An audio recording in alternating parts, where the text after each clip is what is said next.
श्रीमद् भगवद गीता अध्याय 17। श्री अर्जुन बोले, हे कृष्ण, जो मनुष्य शास्त्र विधि को त्याग कर श्रद्धा से युक्त हुए देवादि का पूजन करते हैं, उनकी स्थिति फिर कौन सी है? सात्विकी है अथवा राजसी किंवा तामसी?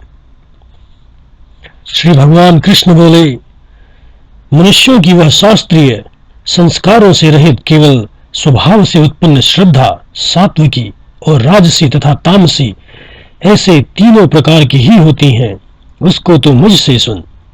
हे भारत, सभी मनुष्यों की श्रद्धा उनके अंतःकरण के अनुरूप होती है।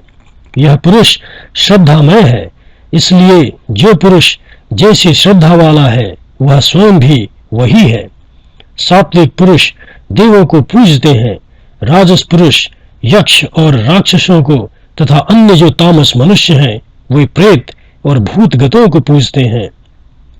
जो मनुष्य शास्त्र विधि से रहित केवल मन कल्पित घोर तप को तपते हैं तथा दंभ और अहंकार से युक्त एवं कामना, आसक्ति और बल के अभिमान से भी युक्त हैं, जो शरीर रूप से स्थित भूत समुदाय को और अंतःकरण में स्थित मुझ परमात्मा को ही कृष्ण करने वाले हैं, उन अज्ञानियों को तू असुर स्वभाव वाले जान। भोजन भी सबको अपनी अपनी प्रकृति के अनुसार तीन प्रकार का प्रिय होता है, और वैसे ही यज्ञ, तप और दान भी तीन तीन प्रकार के होते हैं। उसके इस पृथक पृथक भेद को तू मुझसे सुन।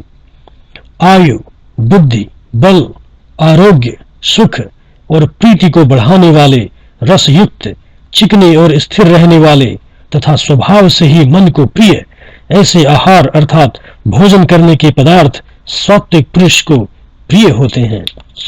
कड़वे, खट्टे, लवण युक्त, बहुत गर्म, तीखे, रूखे, दाहकारक और दुख, चिंता तथा रोगों को उत्पन्न करने वाले आहार अर्थात भोजन करने के पदार्थ राजस पुरुष को प्रिय होते हैं। जो भोजन अधक्का, रस रहित, दुर्गंध युक्त, बासी और उच्छिष्ट है तथा जो अपवित्र भी है, वह भोजन तामस पुरुष को प्रिय होता है। जो शास्त्र विधि से नियत यज्ञ करना ही कर्तव्य है, इस प्रकार मन को समाधान करके फल न चाहने वाले पुरुष द्वारा किया जाता है, वह सात्विक है। परंतु हे अर्जुन, केवल दंभ चरण से लिए अथवा फल को भी दृष्टि में रखकर जो यज्ञ किया जाता है, उस यज्ञ को तो राजस जान।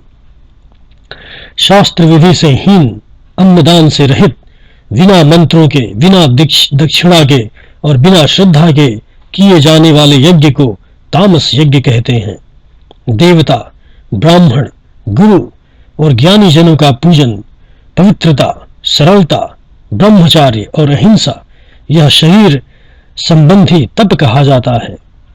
जो उद्वेग न करने वाला, प्रिय और हितकारक एवं यथार्थ भाषण है तथा जो वेद शास्त्रों के पठन का एवं परमेश्वर के नाम जप का अभ्यास है, वही वाणी संबंधी तप कहा जाता है।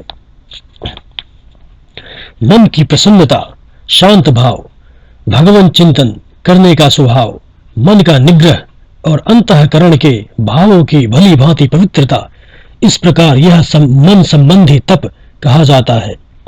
फल को न चाहने वाले योगी पुरुषों द्वारा परम श्रद्धा से किए हुए उस पूर्वोक्त तीन प्रकार के तप को सात्विक कहते हैं। जो तप सत्कार, मान और पूजा के लिए तथा अन्य किसी स्वार्थ के लिए भी स्वभाव से या पाखंड से किया जाता है, वह अनिश्चित एवं क्षणिक फल वाला तप यहाँ राजस कहा गया है। जो तप मूढ़तापूर्वक हठ से मन, वाणी और शरीर की पीड़ा के सहित अथवा दूसरे का अनिष्ट करने के लिए किया जाता है, वह तप तामस कहा गया है। दान देना ही कर्तव्य है, ऐसे भाव से जो दान देश तथा काल को पात्र के प्राप्त होने पर उपकार न करने वाले प्रति दिया जाता है, वह दान सात्विक कहा गया है। किंतु जो दान क्लेश पूर्वक तथा प्रत्युपार के प्रयोजन से अथवा फल को दृष्टि में रखकर फिर दिया जाता है, वह दान राजस कहा गया है। जो दान बिना सत्कार के अर्थात तिरस्कार पूर्वक अयोग्य देश काल में और कुपात्र के प्रति दिया जाता है, वह दान तामस कहा गया है। ओम तत्सत। ऐसे यह 3 प्रकार का सच्चिदानंदन ब्रह्मा का नाम कहा गया है। उसी से सृष्टि के आदिकाल में ब्राह्मण और वेद तथा यज्ञानी रचे गए हैं।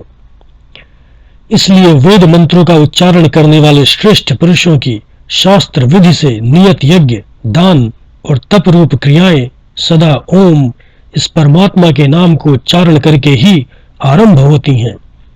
तत् अर्थात तत् नाम से कहे जाने वाले परमात्मा का ही यह सब है। इस भाव से फल को न चाहकर नाना प्रकार की यज्ञ, तप रूप क्रियाएं तथा दान रूप क्रियाएं कल्याण की इच्छा वाले पुरुषों द्वारा की जाती है। सत्य, इस प्रकार यह परमात्मा का नाम सत्य भाव में और श्रेष्ठ भाव में प्रयोग किया जाता है तथा हे पार्थ, उत्तम कर्म में भी सत्य शब्द का प्रयोग किया जाता है तथा यज्ञ, तप और दान में जो स्थिति है वह भी सत्य इस प्रकार कही जाती है और उस परमात्मा के लिए किया हुआ कर्म निश्चय पूर्वक सत्य ऐसे कहा जाता है। हे अर्जुन, बिना श्रद्धा के किया हुआ हवन, दिया हुआ दान एवं तपा हुआ तप और जो कुछ भी किया हुआ शुभ कर्म है वह समस्त असत्य इस प्रकार कहा जाता है। इसलिए वह न तो इस लोक में लाभदायक है और न तो मरने के बाद ही। श्रीमद् भगवद गीता अध्याय 17 समाप्त।